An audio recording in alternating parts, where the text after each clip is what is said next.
Here we are with Jack's big copper artwork. Serious copper artwork. Serious, isn't it? No, must be an unemployed AC guy. You can see he's got the Emerson name coming out of the smokestack.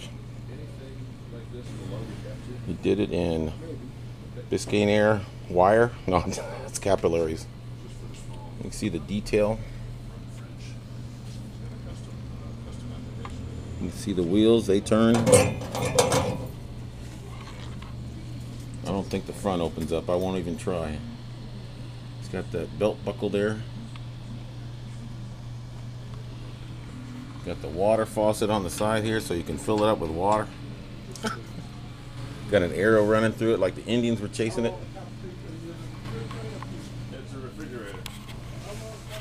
See the arrow there? So that's in case you got to watch out where you're going in Indian territory. You can see the detail on it though. The scoring of the lines and all the solder that he's probably picked up on the roof from Pat leaving it there.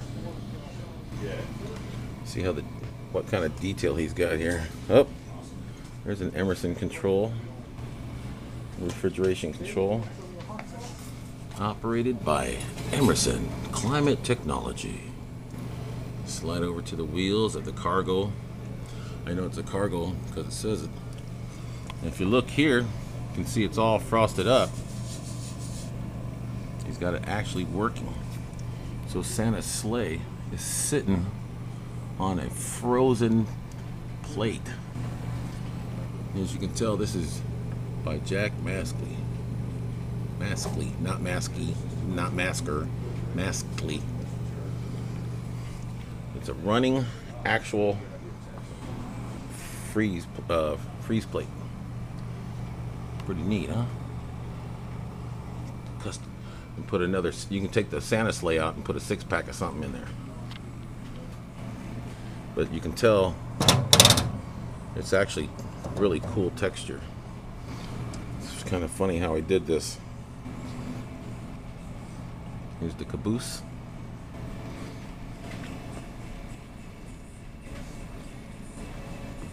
Got the little steps.